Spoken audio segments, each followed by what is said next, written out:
Welcome to the Commune podcast. My name is Jeff Krasno. Today, I am joined by Grammy-winning guitarist, songwriter, and the other Kras, my brother, Eric Krasno. Eric's a founding member of Soul Live and Lettuce, longtime collaborator with Phil Lesh from the Grateful Dead, and one of the most quietly influential musicians of his generation. But this conversation isn't just about music, it's about where music comes from and whether great artists generate it from within or simply become the conduit for something bigger than themselves. We explore flow state on stage, the trust required to improvise with others, and how spontaneity becomes a doorway into the mystical. This is a conversation about music, memory, and the spiritual field that lives between the notes. So let's dive into music, memory, and the mystical state with Eric Krasno. This is my brother. Yeah? He's a man of great jokes. Knock, knock. Who's there? Tijuana. Do you want to do a podcast? Yeah, do you want to come be on my podcast? Hey, you didn't let me do it, you know? Yeah. There you go. That was a good one. Nice. Do you remember the first time where you thought, like, maybe, yeah, I'll be a musician? I remember you playing with your friends and that being the enjoyment. I mean, it was the community thing. It was you playing with your friends, but even going back even further, like the jam sessions in the living room with Ben and Dad and Paul Hulberg. Yeah.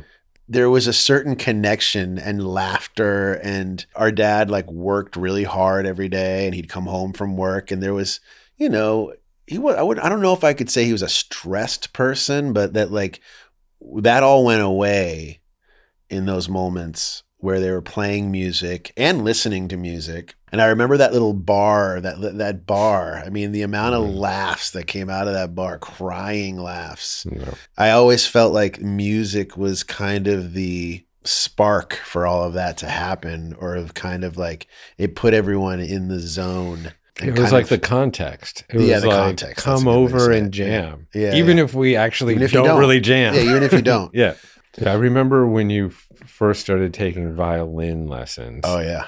And I think it was like Suzuki violin. That was the method, right? Yeah. And you had, they would train you to have your bow at a certain angle by putting like this little helicopter. Yeah, I remember there was a lifesaver. Or maybe they had a lifesaver candy that you'd put on there, and if you did it right, you could have it. You know, right. But you know that it was funny because I had a lot of false starts with music, because like mom would always be like, she thought that I was musically inclined, so she'd put me in these music things. But back then there wasn't a ton of options for, like, it wasn't School of Rock, you know, or anything. It was very much like you had to learn Suzuki method and learn classical music. And, you know, I appreciate classical music now, but it didn't speak to me at 3 years old. And then I remember taking piano lessons too, and I was like 6. And it was classical, and I just didn't, but again, like it wasn't till, you know, it was those jam sessions, and like, you know, I remember you kind of starting to have a band, and I was like, oh man, I want to do that. So eventually I just started playing. I think I had a bass, and then a lot of your hand-me-downs, like the guitars, and I took a couple lessons at Merit Music. Yeah.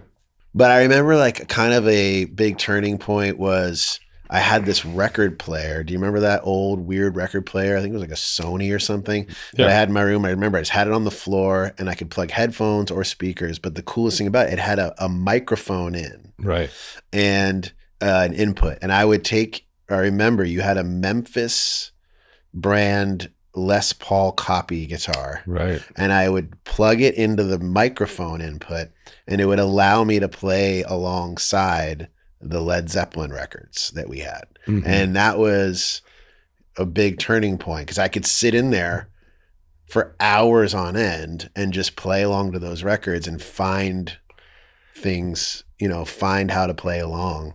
Yeah, those integrated component stereo things. So they had the cassette, Yeah. And then they had the radio. Yeah. And then a record. The record on top. So I would put the record on top, and then I figured out eventually that I could plug into the mic and record it on the tape. Yes. So, and I could hit, and I remember the revelation of like hearing myself Yeah. in Led Zeppelin, essentially. Yeah. I would play the Led Zeppelin record, I'd plug my guitar in and then be able to record it. And I remember just being like so elated. I could just do that for weeks. And I probably did. You know, it's just basically the business you're starting now. I We'll get to that. But who knew basically, that was, that's true. Yeah, I did something similar where I didn't have a mic, but I basically would plug the headphones into the mic jack, and you could talk into one of the earphones.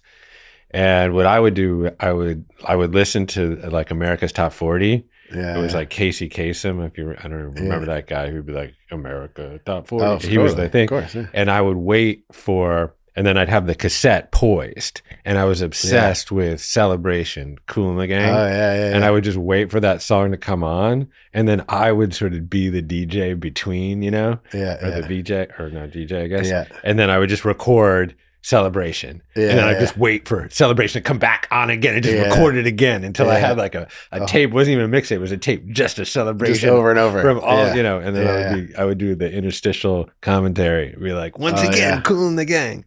That's the best. So I remember like when I was in basically like late teens and you were like 12 and 13, and that's when I got super into bluegrass. Yeah. I was into all that Sam Bush, Tony Rice, Bela Fleck, Edgar Meyer, that kind of new grass generation. And so Tony and Antoine and that little crew of people that were excellent players. Yeah. And I remember you being kind of in the corner. We'd have a basement where there with a pool table down there, where we would kind of push it back and like set up and, you know, whatever, go crazy and play all night. I think it was maybe the summer of like early 90s or something, and you went to Berkeley summer school. Yeah. And you went from like just like kind of watching us in the corner to all of a sudden like ripping. Yeah. And we were like, whoa, what happened to Eric? Yeah. Like, he just like disappeared for a summer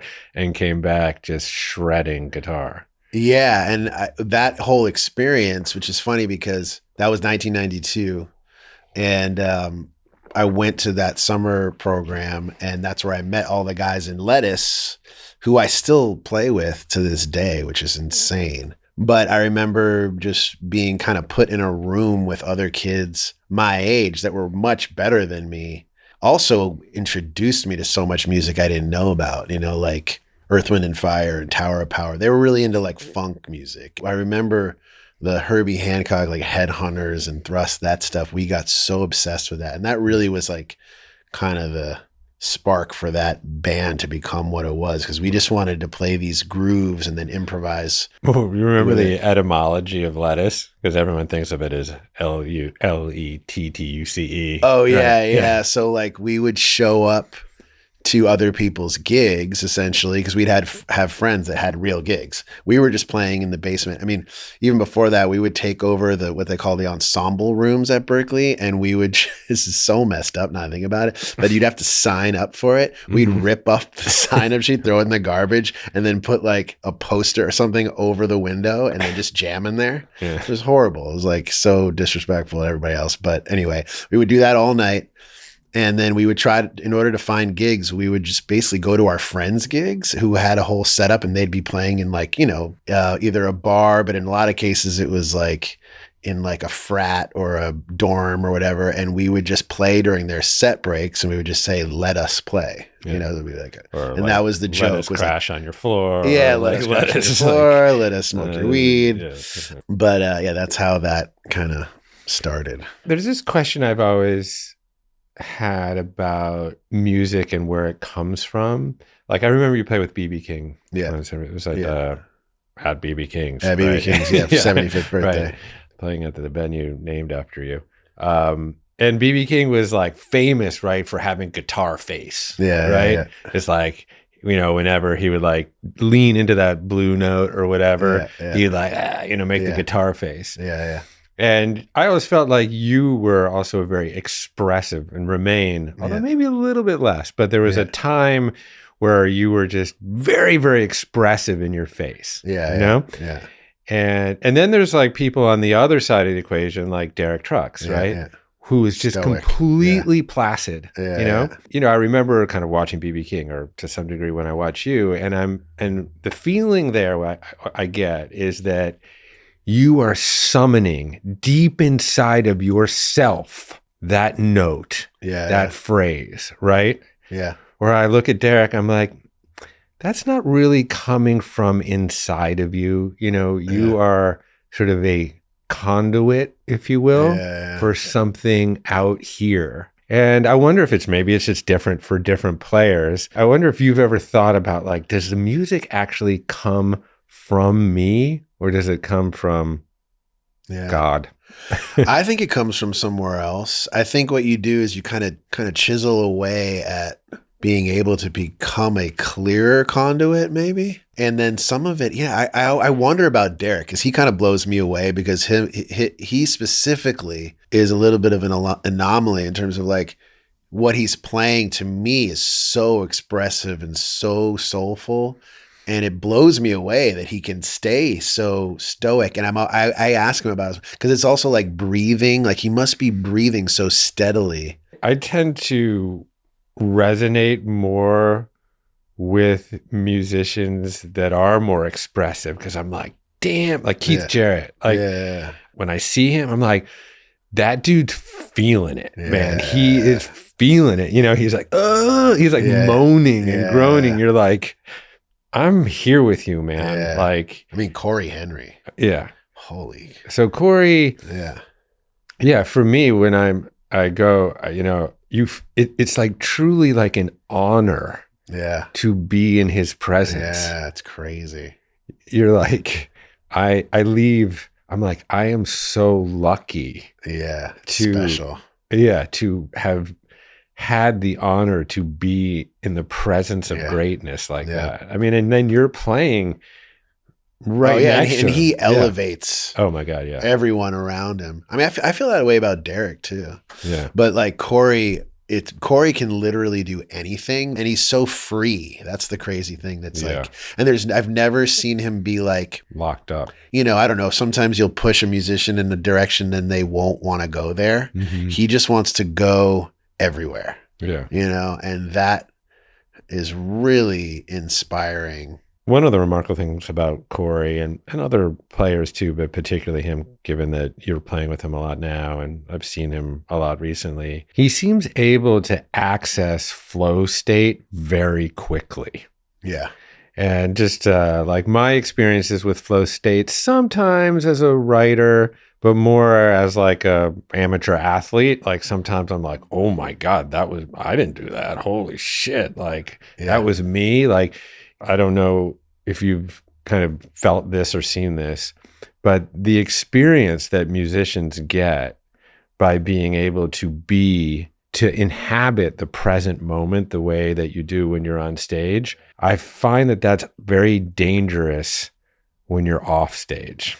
Right. Because you've tasted that cognitive absence, if you will, and you then seek out inappropriate substances to kind of replicate that same feeling off the stage. And I don't know if that's why typically, you know, musicians are more susceptible to drugs and alcohol, but it's definitely crossed my mind. Yeah. And sometimes they get addicted to being on stage. Yeah. You know, that's something that's really interesting, because as I get older, I'll just to comment on the sports thing, like Corey's really into basketball, and he's like, he very much relates his practice regiment to that of like an Olympic athlete, a Kobe Bryant, you know, and he's very serious about it. Like I don't know if he does now, but he talks about how he practiced 8 hours a day for like most of his life. Wow. And that is how like as much as the flow state is a flow, it also, the more you prepare and sharpen your skills, the more you can access it, you know? Yeah. I think people like Corey sometimes get short shrift in the sense of like, oh yeah, I saw the video when he was 4 years old and he was killing it. He was just born with it. It's just in his genes. Yeah. And then you sometimes don't give him the credit. Yeah. I don't mean you. One doesn't give him the credit for Yeah, developing that technical well. and I do believe in talent. Like I do very much believe in innate talent, but I think that's a smaller percentage than people might think, and that the work ethic is a lot larger than people might think. I mean, it depends, because there's also like singing is a little different because there is a certain physicality that, you know, like Nigel Hall, for example, like there's only a certain amount of training you can do. And then like some of that is just totally natural. But also it's funny because he plays down how much he actually works at it. Like he worked a lot at it. He kind of acts a little bit more like, oh, this is all just here. And he is insanely talented naturally, but he also works at it. I always kind of relate it back to sports, like Michael Jordan or Kobe Bryant. These guys were the first guys in the gym and the last guys in the gym, right? Yeah, and then, you know, you see them in that little sparkly moment when they're doing sort of like a turnaround fadeaway from 25 feet to win the game. And you're like, oh, wait, that just came out of nowhere. Yeah. But it doesn't come out of nowhere, you know? Yeah, it's not easy. And it's also how you do that with a team. It's just to think about basketball again. There's a lot of people with a high skill level that don't know how to play to pass the ball. Don't know how to play with a team. And I think that's another really important thing. And also that the people you're on stage with, it's like you have to find this balance of like technical ability and compatibility, you know, like vibe wise, and, you know, like playing with Sput and Corey, like there's so much trust up there because we're just like, we've been through a lot, we've all played a lot, but like that trust is what enables this like newness to happen, because the spontaneity is really what makes that band special. It's not what the songs we're playing per se. And it's not like the speed in which we're playing or the technical wow factor. It's just about this dynamic that happens, you know? And I think, so one of the things I was going to say is like, you know, for me, I've never thought of myself as the most technically advanced player, but I've had to lean into my ability to play with people, you know, and to kind of like think one step ahead in certain ways to like, okay, how can this work best with these people? Or maybe if we add this person, then we could make it like this. And so I think it's another, in terms of like crafting who you are as a musician or crafting a career, it's like you have to, I think one thing, it's good to like know your limitations, and then also to kind of like work on, you know, the ones that you might not have, but also lean into the ones you do. Absolutely. Yeah. To get back to this kind of idea of, you know, oftentimes the experience on stage is described as intoxicating, right? Right. And then you get off the stage and then you want to intoxicate yourself. And this is very, obviously very dangerous. And there's examples aplenty of unbelievable, you know, musicians who have died or, you know, overdosed, etc. But what I'm seeing now actually is a trend to kind of tie this into wellness, which is what we talk about a lot on this podcast. I see more and more musicians actually adopting and accessing other kinds of practices like meditation and breath work as maybe a substitute for marijuana, drinking, drugs. A little bit more, seems way more prevalent than it was like when we were growing up. Absolutely. You know, I think there's a lot more resources and education that people have access to. But yeah, you're right. First off, I'll say that the culture of music and being a musician is often kind of rooted in like, let's blow off steam, let's have a party, the music is is conjoined with a party. You know, that's why people, you know, we are there for most people to kind of have their one night a week or one night a month to like just let it all go. Yeah. Meanwhile, we have to do it every night. So when you're on tour and you interact with people at the show, which happens every night, they want to party with the band. And then, you know, and then you but they don't necessarily realize that the next day you're doing the same thing. Next day you're doing the same thing in a different city. And it Yeah, the keeps next going. day they just sleep in. And they sleep in, Yeah, and that's right. they're like, oh my God, you see what happened last night? That's always been a struggle for me. And it's a struggle for everyone. And I also feel like I've been lucky because I've never become like a cocaine addict or anything, but so many people around me did and had major struggles with that. I think I've been kind of fortunate, but I still struggle to this day. You know, like I've been very recently not drinking, you know, especially when I'm playing shows and whatever. And I find like it's never really a problem before the show. It's after the show because to wind down from that feeling and it's so hard and everyone around. And first of all, the other thing is the drinks and the drugs, they're free. Yeah. and they're not only free, they're really pushed on us.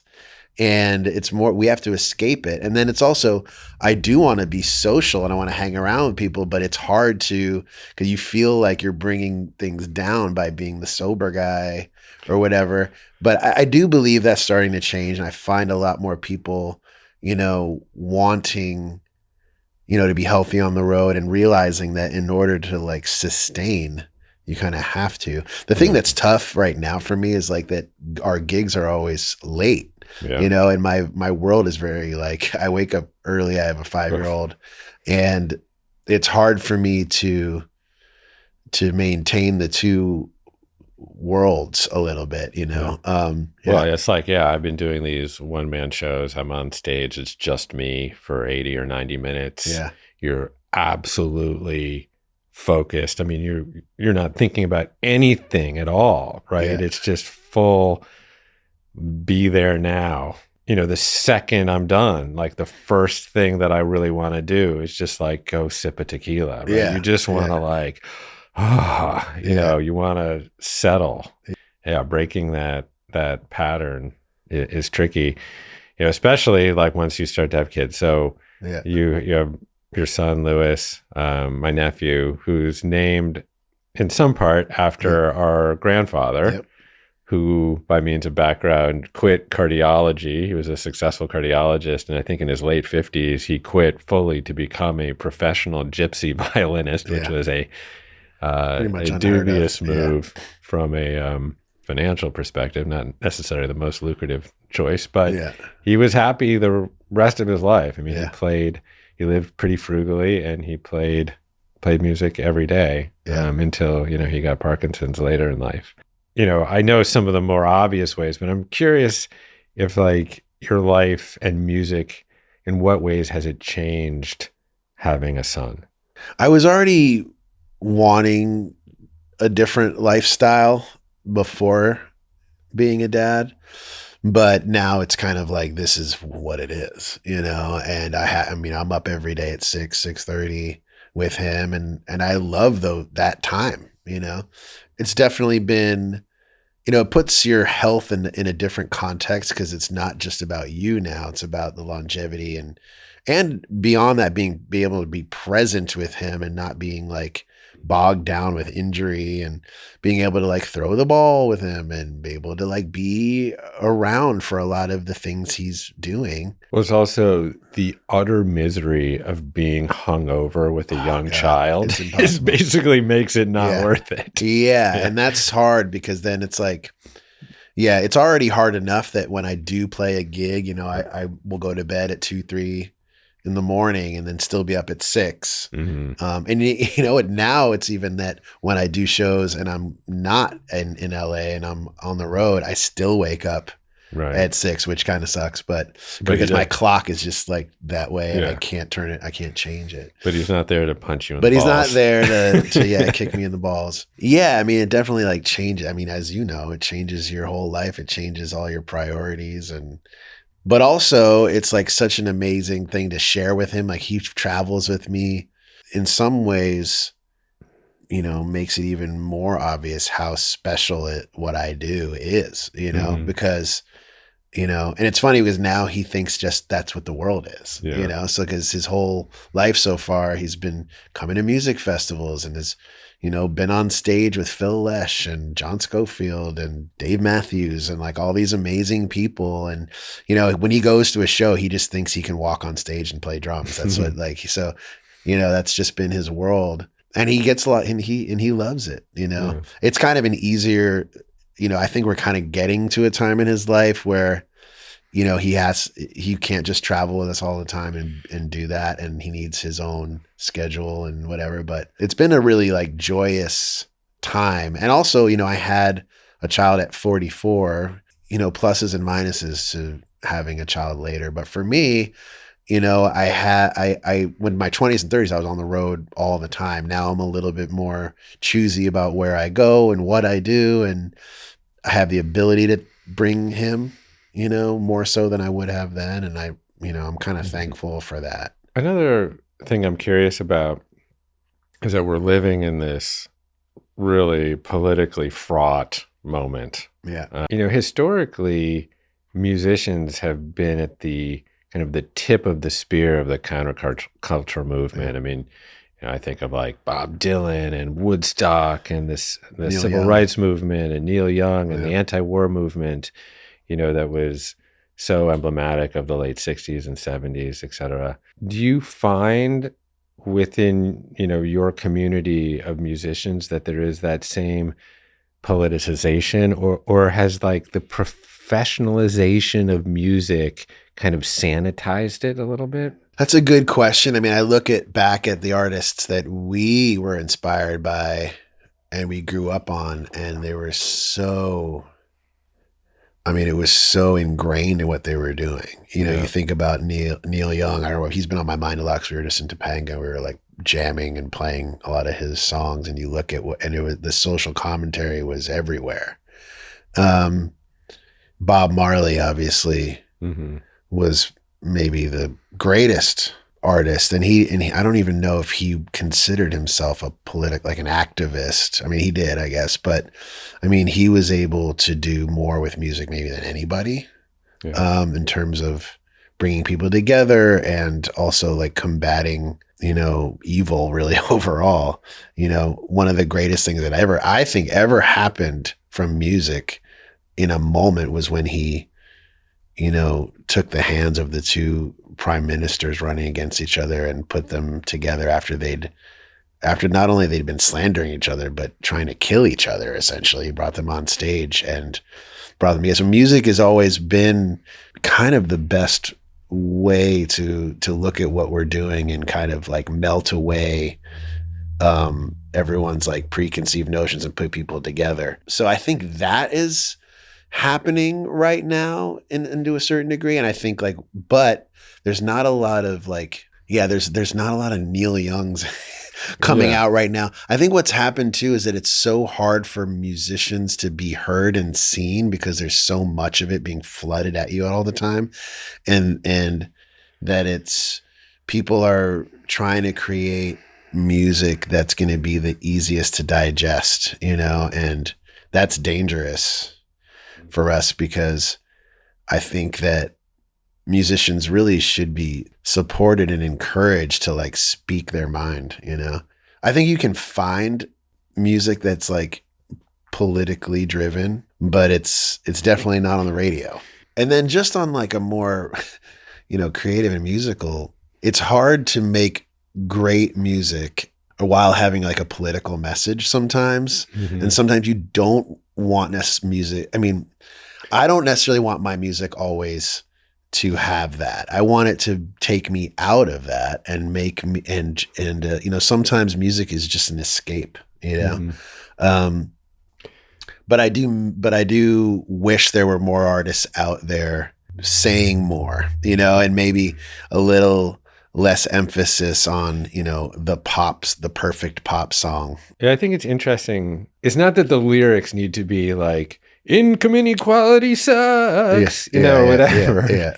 It's just that oftentimes music just serves as a vehicle for transcending differences. Right. And, I remember when Trump got elected the first time, I woke up and I asked myself, like, well, like, what made America great in the first place? Yeah, yeah. And there's plenty of decent answers for that. But kind of where I started to hover was like, oh yeah, the Great American Songbook, like yeah, our kind of indigenous music, if you will, like our jazz music, yeah, primarily written by African American composers, but not exclusively. yeah, But like, Duke Ellington and Billy Strayhorn and Fats Waller yeah, and all those folks that came about in an era where music was played on the radio.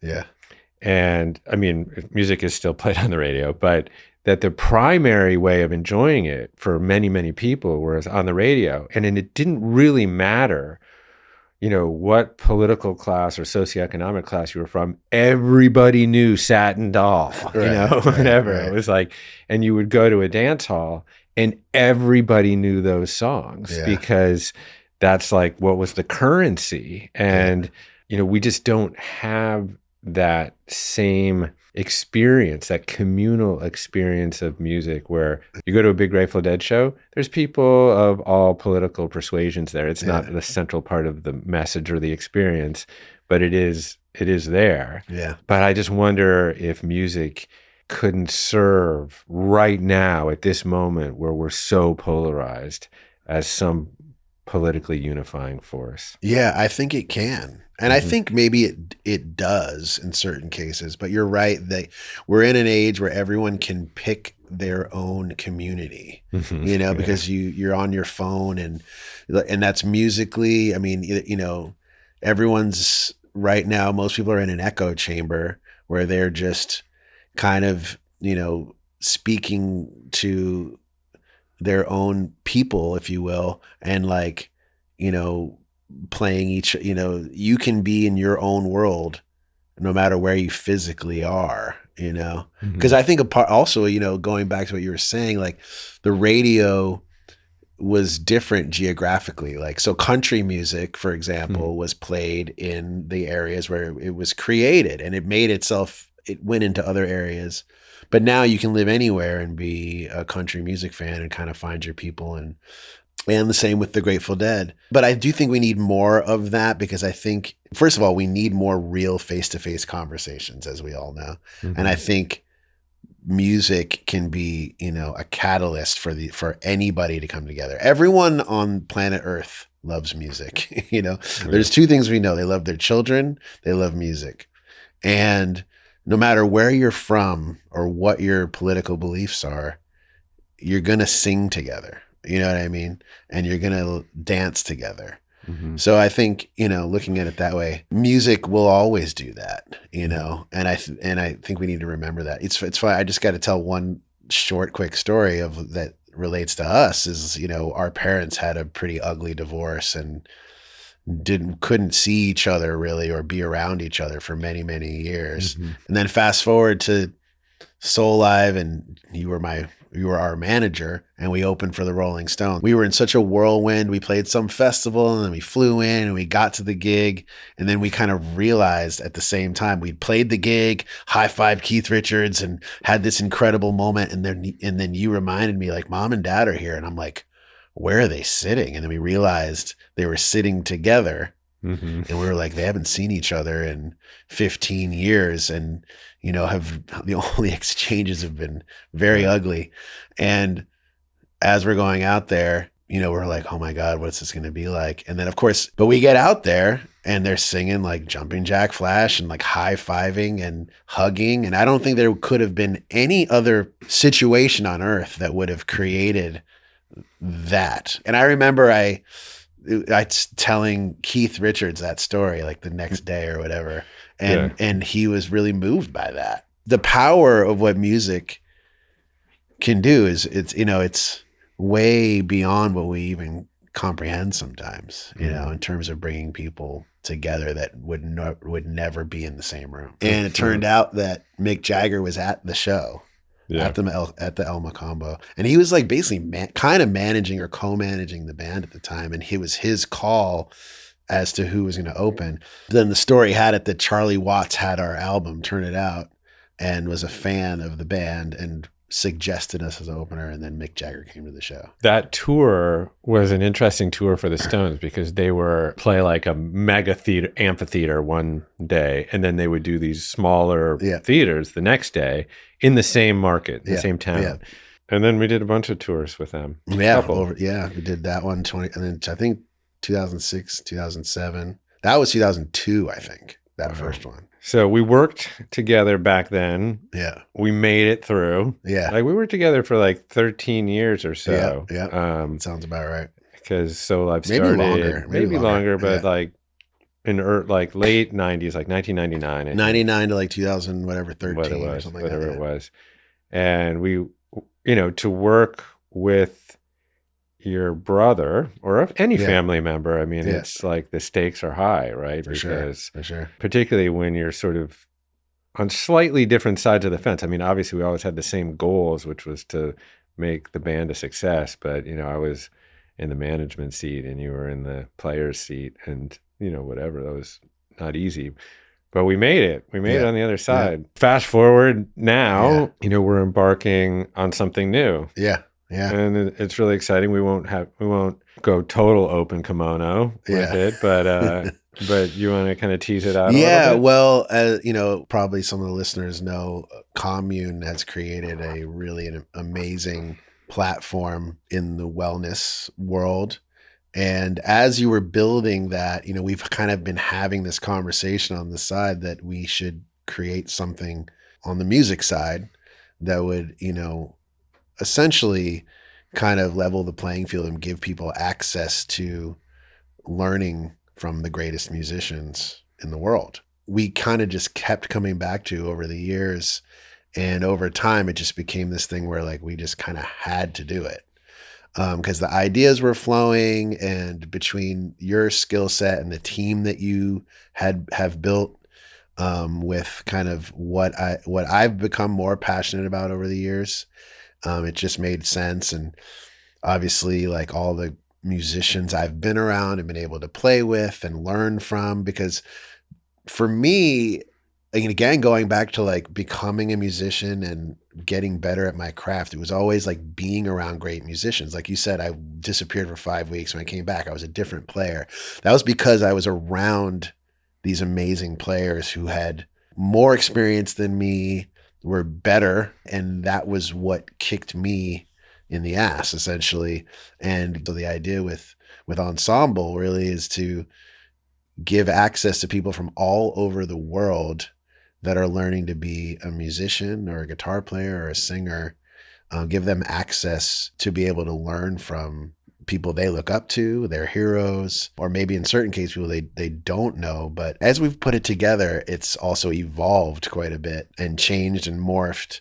I think we initially came up with the name like 7 or 8 years ago now. A long time ago. And then, but the great thing is that the technology has also like kind of caught up to what our like biggest dreams were. So yeah, it's been a really exciting and cool process figuring it out. And yeah, I mean, obviously ensemble is a musical term. Yeah. You are in many ensembles. Also, it's a French word that means like together. Yeah. And so I always thought of it very sort of convergent with commune or community, et cetera. So it was a good word, and we always liked the name and the brand. And I think you bought the Instagram handle like way back when. Yeah. And then, at the beginning, it was very much kind of like, we're going to make the masterclass for music. Yeah. And you can learn from all your heroes and stuff. And I think that's a simple and great aspiration. Then I also started to think about it as not just an experience or a benefit for the student,